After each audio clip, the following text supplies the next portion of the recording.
दोस्तों, ये बात बिल्कुल सच कही गई है कि जब किसी इंसान के पास अचानक से काफ़ी पैसा आने लगता है तो फिर उस इंसान की कई तरह के अजीब शौक़ और अजीब तरह के सपने भी हो जाते हैं। फिर इंसान अपने शौक़ और अपने सपनों को पूरा करने के लिए किसी भी हद तक जा सकता है और जब तक उसे होश आता है तब तक बहुत देर हो चुकी होती है, जिसकी वजह से न जाने कितने लोगों की ज़िंदगी भी तबाह और बर्बाद हो जाती है। आज की कहानी में भी ऐसा ही कुछ होता है। दोस्तों, आज की कहानी आपको सोचने पर मजबूर कर देगी। नमस्कार, प्रणाम, मैं आपका भाई, आपका दोस्त अभय और आप देख रहे हैं द कीप क्राइम। दोस्तों, आज की जो सच्ची कहानी मैं आपको सुनाने जा रहा हूँ, ये सच्ची कहानी है उत्तर प्रदेश के ज़िला मुरादाबाद की। और मुरादाबाद में ही एक कस्बा है जिसका नाम है कांठ, और इसी कांठ कस्बे का रहने वाला है इदरीस खान, जिसकी उम्र है लगभग 42 साल के आसपास। इदरीस की पत्नी का नाम है कनीजा बेगम। इदरीस के 5 बच्चे हैं। इदरीस के बड़े बेटे का नाम है शहजाद, जिसकी उम्र है लगभग 25 से 26 वर्ष के आसपास। इदरीस ने अपने कस्बे में ही एक सिलाई की फैक्ट्री को खोल रखा है, जिसमें कपड़े सिलवा कर व्यापारियों को थोक भाव में बेचा करता है, जिससे काफ़ी अच्छा खासा पैसा भी कमाता है। ये बात है 11 जनवरी 2018 की। दरअसल इदरीस अपने व्यापारियों से पैसा वसूलने के लिए उत्तर प्रदेश के ही ज़िला प्रतापगढ़ और सुल्तानपुर जाता है और 2 दिन का समय गुजर जाता है, लेकिन इदरीस लौटकर अपने घर में नहीं आता है। इदरीस की पत्नी कनीजा इदरीस के नंबर पर फ़ोन करती है, लेकिन इदरीस का नंबर लगातार स्विच ऑफ बताता है। इसके बाद इदरीस की पत्नी और उसका बेटा इदरीस के जितने भी जानने वाले होते हैं सबके पास फ़ोन करके इदरीस के बारे में पूछताछ करते हैं, लेकिन इसके बावजूद भी इदरीस का कहीं भी कुछ भी अता पता नहीं चलता है। जब शहजाद को मालूम चलता है कि इदरीस प्रतापगढ़ और सुल्तानपुर के व्यापारियों से पैसा लेने गया है, चूँकि जितने भी व्यापारी होते हैं सबका रिकॉर्ड फैक्ट्री में दर्ज रहता है, इसलिए शहजाद फैक्ट्री में जाता है और प्रतापगढ़ और सुल्तानपुर के जितने भी व्यापारी थे सबके नंबर लेकर दोनों व्यापारियों को फ़ोन करता है और अपने अब्बू के बारे में पूछताछ करता है। लेकिन दोनों व्यापारी शहजाद को एक ही जवाब देते हैं कि 11 तारीख को इदरीस उनके पास आया था और 5 लाख रुपए लेकर 13 तारीख को यहाँ से मुरादाबाद के लिए रवाना हो गया था। व्यापारी जैसे ही 5 लाख रुपए की बात बताते हैं, उसे सुनकर शहजाद काफ़ी परेशान हो जाता है। उसे ये डर लगने लगता है कि कहीं उसके अब्बू के साथ कोई अनहोनी घटना तो नहीं हो गई है। इसलिए शहजाद अपनी अम्मी के साथ नज़दीकी थाने में जाता है और इदरीस की गुमशुदगी की रिपोर्ट दर्ज करवा देता है। रिपोर्ट दर्ज करने के बाद पुलिस इदरीस की तलाश करना शुरू कर देती है, लेकिन तमाम कोशिशों के बावजूद भी इदरीस का कहीं भी कुछ भी अता पता नहीं चलता है। तो पुलिस इदरीस के फ़ोन की कॉल डिटेल और उसकी आखिरी लोकेशन को भी निकालती है। उसके फ़ोन का जब आखिरी लोकेशन चेक करती है तो इदरीस के फ़ोन की आखिरी लोकेशन 13 जनवरी को अमरोहा ज़िले के अंतर्गत रामपुर कला गांव का दिखाता है। पुलिस जब उसके कॉल डिटेल को चेक करती है तो पुलिस को उसमें से एक ऐसा नंबर मिलता है जिस नंबर से इदरीस के नंबर पर 13 जनवरी को 50 बार फ़ोन किया गया था। पुलिस जब उस नंबर की कॉल डिटेल निकालती है तो पता चलता है कि वो नंबर किसी फरीदा बेगम के नाम पर रजिस्टर्ड है। फरीदा बेगम कोई और नहीं बल्कि इदरीस के ही पड़ोस की रहने वाली है। फरीदा के पति का नाम है आरिफ, जो साइकिल मैकेनिक का काम करता है। पुलिस को जैसे ही इस तरह की डिटेल मिलती है तो पुलिस तुरंत ही फरीदा को अपनी हिरासत में लेकर थाने लाती है और फरीदा से इदरीस के बारे में पूछताछ करती है। फरीदा थाने में जैसे ही आती है, अपने चारों तरफ पुलिस को देखकर बेहद डर जाती है और बिना किसी सख्ती या दबाव के सारी सच्चाई पुलिस को बताने लगती है। फरीदा पुलिस को बताती है कि इदरीस की हत्या कर दी गई है, लेकिन फरीदा जब इस हत्याकांड की पूरी कहानी बताती है तो उसे सुनकर हर किसी के पैरों तले से ज़मीन खिसक जाती है। दरअसल इस कहानी की शुरुआत होती है इस घटना से ठीक 2 साल पहले, जब फरीदा इदरीस की फैक्ट्री में काम करने के लिए जाती है। दरअसल फरीदा दिखने में बेहद ही खूबसूरत है। फरीदा जब इदरीस की फैक्ट्री में काम करने के लिए जाती है तो इदरीस फरीदा की खूबसूरती को देखकर इदरीस की नीयत ख़राब हो जाती है। उसके बाद इदरीस जब भी अपने फैक्ट्री में जाता है तो फरीदा से किसी न किसी बहाने से बातचीत करने की कोशिश ही नहीं किया करता था, बल्कि उसको अपनी फैक्ट्री में जितने भी काम करने वाले मज़दूर थे उनसे सबसे ज़्यादा सैलरी भी फरीदा को देता था। इदरीस फरीदा की काफ़ी आवभगत भी करने लगता है, जिसे देखकर फरीदा को यह समझने में देर नहीं लगती है कि इदरीस उसे पसंद करने लगा है। और आखिरकार एक दिन इदरीस की मेहनत रंग लाती है और इदरीस और फरीदा के बीच अवैध संबंध शुरू हो जाता है। लेकिन दोनों के बीच जब अवैध संबंध शुरू हो जाता है तो इस बात की जानकारी फरीदा के पति के साथ साथ इदरीस के घर वालों को भी हो जाती है। दोनों के बीच अवैध संबंधों का सिलसिला लगभग 1.5 साल तक चलता है। हालांकि इदरीस के घर वाले उसे काफ़ी समझाने का प्रयास करते हैं, लेकिन जैसे जैसे समय गुजरता है इदरीस फरीदा से बेपनाह मोहब्बत करने लगता है। इस बात की जानकारी जब फरीदा के पति आरिफ को होती है तो आरिफ भी फरीदा को समझाते हुए कहता है कि तुम जो कर रही हो वो बिल्कुल भी ठीक नहीं है और उससे समाज में काफ़ी बदनामी भी हो रही है। आरिफ की इतनी हैसियत भी नहीं थी कि वो खुद जाकर इदरीस से इस बारे में बातचीत करता, इसलिए आरिफ अपनी पत्नी को ही समझाने का प्रयास करता है, लेकिन इसके बावजूद फरीदा आरिफ की बात नहीं मानती है और लगातार इदरीस के साथ मिलना जुलना जारी रखती है। लगभग 5 महीने का समय गुजरता है तो फरीदा एक बच्चे को जन्म देती है, लेकिन जैसे ही फरीदा तीसरे बच्चे को जन्म देती है तो इदरीस कहता है कि ये बच्चा आरिफ का नहीं बल्कि मेरा बच्चा है। इदरीस की ये बात आस पड़ोस में चर्चा का विषय बन जाती है और जैसे ही कुछ दिन का समय और गुजरता है, इस घटना से ठीक 15 दिन पहले इदरीस फरीदा को लगभग 10 बजे रात के फ़ोन करता है। फरीदा आरिफ के बगल ही सो रही थी। जैसे ही इदरीस फ़ोन करता है तो फरीदा बिस्तर से उठ जाती है और फ़ोन लेकर अकेले में जाकर बातचीत करने लगती है। इदरीस फरीदा के प्यार में इस कदर अंधा हो गया था कि वो फरीदा से कहता है कि तुम्हारे पति के रहते हुए हम कभी भी एक नहीं हो सकते हैं।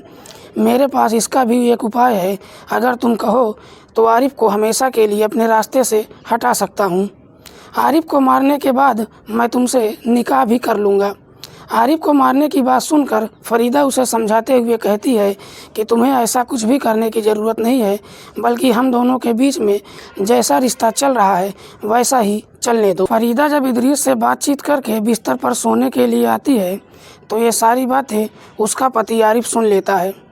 उस वक्त तो आरिफ फरीदा से कुछ नहीं कहता है, लेकिन जैसे ही सुबह होती है तो आरिफ अपने बच्चों को हवाला देकर फरीदा को समझाते हुए कहता है कि तुम जो बातें कर रही थी वो सारी बातें मैंने सुन लिया है। एक न एक दिन इदरीस ज़रूर मुझे मार डालेगा, लेकिन इतना तुम ज़रूर याद रखना कि आज तो वो तुम्हें बेपनाह मोहब्बत करता है, लेकिन जिस दिन इदरीस का मन तुमसे भी भर जाएगा वो तुमको भी जान से मार डालेगा। इसलिए हमारे लिए बेहतर यही होगा कि तुम अभी भी सही रास्ते पर आ जाओ। जब वो अपने बच्चों का हवाला देकर इस तरह की बातें कहकर फरीदा को समझाता है, तब जाकर कहीं फरीदा की आंख खुलती है। आरिफ कहता है कि एक दिन इदरीस मुझे ज़रूर मार डालेगा और इससे पहले कि इदरीस मुझे मार डाले मैं ही इदरीस को मार देता हूँ, लेकिन इसके लिए मुझे तुम्हारे साथ की ज़रूरत है। उसकी बात सुनकर फरीदा भी अपने पति की बात मान लेती है और उसके बाद फरीदा और आरिफ दोनों मिलकर इदरीस को मारने का षड्यंत्र बनाते हैं। आरिफ कहता है कि मेरे बुलाने से इदरीस कभी नहीं आएगा, बल्कि तुम इदरीस के नंबर पर फ़ोन करो और उसे मिलने के लिए बुलाओ और उसे कहो कि जो कुछ भी तुम दोनों के बीच बातचीत हुई है वो सब मुझे पता है। उससे कहो कि तुम्हारा पति तुमसे तलाक लेना चाहता है, लेकिन तलाक लेने से पहले एक बार तुमसे मिलकर बातचीत करना चाहता है। जब वो तुमसे मिलने आएगा तो हम उसका काम तमाम कर देंगे। जैसे ही अपने पूरे प्लान के बारे में फरीदा को बताता है तो फरीदा आरिफ को बताती है कि दरअसल इदरीस प्रतापगढ़ और सुल्तानपुर के व्यापारियों से पैसा वसूलने गया है। फरीदा जैसे ही इदरीस के बाहर जाने की बात बताती है तो आरिफ कहता है कि इससे अच्छा मौका हमको फिर कभी नहीं मिल सकता है। तुम तुरंत ही इदरीस को फ़ोन करो और उसे मिलने के लिए बुलाओ। 13 तारीख की सुबह जब फरीदा इदरीस को फ़ोन करती है तो इधर इदरीस अपने व्यापारियों से 5 लाख रुपए लेकर अपने घर के लिए रवाना हुआ था। लेकिन इदरीस जब प्रतापगढ़ से निकलता है तो अपना फ़ोन साइलेंट मोड पर रखकर अपनी जेब में रख लेता है। इधर फरीदा लगातार इदरीस को फ़ोन करती है, लेकिन इदरीस को पता ही नहीं चलता है कि फरीदा बार बार उसको फ़ोन कर रही है। इदरीस बस अड्डे पर जब उतरता है और अपना फ़ोन देखता है तो उसमें 50 बार फरीदा की मिस कॉल पड़ी थी, जिसे देखकर इदरीस भी थोड़ा परेशान हो जाता है कि आखिरकार फरीदा ने उसके नंबर पर इतनी बार फ़ोन क्यों किया है। इदरीस तुरंत ही फरीदा के नंबर पर फ़ोन करता है। इदरीस जैसे ही फ़ोन करता है तो फरीदा पूछती है कि तुम कहाँ हो, तो इदरीस कहता है कि मैं अभी बस तुरंत ही बस अड्डे पर पहुँचा हूँ। फरीदा इदरीस से कहती है कि मेरा पति तुमसे बातचीत करना चाहता है। दरअसल वो मुझसे तलाक लेना चाहता है और इसी सिलसिले में तुमसे कुछ बातचीत करना चाहता है, और अगर तुम उससे बातचीत करना चाहते हो तो तुम वहीं रुको, मैं आ रही हूँ। फरीदा की बात सुनकर इदरीस एकदम से काफ़ी खुश हो जाता है और बस अड्डे पर ही फरीदा का इंतज़ार करने लगता है। उधर फरीदा भी अपने पति आरिफ को लेकर बस अड्डे पर पहुंच जाती है। जैसे ही बस अड्डे पर फरीदा और इदरीस की मुलाकात होती है तो फरीदा इदरीस से कहती है कि हम यहाँ बातचीत नहीं करेंगे, बल्कि रामपुर गांव में मेरा भाई है जिसका नाम है फरहान, और वो भी तुमसे इसी सिलसिले में बातचीत करना चाहता है, और फरमान ने अपने घर पर हमको दावत भी दिया है, तुम भी साथ चलो और वहाँ बैठकर आराम से बातचीत कर लेंगे। इदरीस फरीदा की बात मान लेता है और दोनों के साथ अमरोहा के रामपुर कला गांव में फरमान के घर पर पहुंच जाता है। जब फरमान के घर पर तीनों लोग पहुंचते हैं तो इदरीस कहता है कि मुझे शराब चाहिए। इस पर आरिफ कहता है कि अगर शराब पीना है तो मार्केट चलना होगा। उसके बाद आरिफ अपने साले फरमान और इदरीस के साथ मार्केट आता है और शराब की दुकान से शराब की कुछ बोतलें खरीद लेता है। शराब खरीदने के बाद फरमान कहता है कि गांव में मेरा आम का बगीचा है जहां कोई आता जाता नहीं है, हम सब वहीं बैठकर आराम से शराब पिएंगे। उसके बाद तीनों फरमान के बगीचे में जाते हैं और शराब पीने लगते हैं।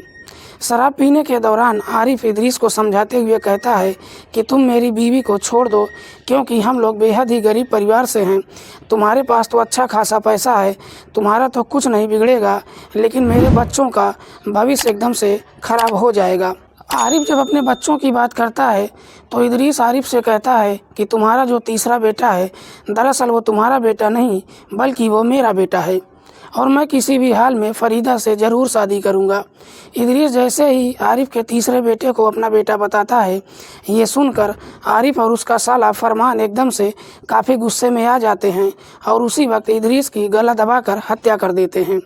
उसके बाद फरमान अपने घर जाता है और घर से एक फावड़ा लेकर आता है और उसी फावड़े से अपने बगीचे में लगभग 5 फीट का एक गड्ढा खोदता है और उसी गड्ढे में इदरीस की लाश को दफना देता है। लेकिन इदरीस को दफन करने से पहले ही इदरीस के पास जो उसके 5 लाख रुपए थे और उसका मोबाइल है वो सभी ले लेते हैं। मोबाइल को तो स्विच ऑफ कर देते हैं, लेकिन 5 लाख रुपए को दोनों आपस में आधा आधा बराबर करके बांट लेते हैं और अपने अपने घर चले जाते हैं। वाकई में फरीदा जब ये पूरी कहानी पुलिस को बताती है तो उसे सुनकर पुलिस भी हैरान रह जाती है कि आखिर 5 बच्चों के बाप को भी एक पराई महिला से प्यार हो सकता है, और वो भी उस महिला के भी 3 बच्चे हैं और उसका भी पति है। पुलिस इदरीस के बेटे शहजाद की तहरीर पर फरीदा के भाई फरमान और उसके पति आरिफ को भी हिरासत में लेती है और आरिफ की बताई हुई जगह में जाती है और गड्ढा खुदवाती है और इदरीस की लाश को अपने कब्जे में लेकर पोस्टमार्टम के लिए भेज देती है, और फरीदा उसके पति और उसके भाई फरमान को गंभीर धाराओं में मुकदमा दर्ज करके जेल भेज देती है। दोस्तों, इस कहानी के बारे में आपकी क्या राय है, कमेंट करके हमें ज़रूर बताइएगा, और आप लोग जब भी कमेंट करें तो अपना नाम और अपना पता ज़रूर बताइएगा, जिससे आपका नाम लेने में हमें अच्छा लगेगा। दोस्तों, आज की कहानी सुनाने का उद्देश्य किसी को परेशान करना नहीं है, किसी की भावनाओं को आहत करना नहीं है। हमारा उद्देश्य समाज में हो रहे अपराध के प्रति आपको जागरूक करके समाज को अपराध मुक्त बनाना है। मिलते हैं किसी और सच्ची कहानी के साथ, तब तक के लिए नमस्कार, जय हिंद।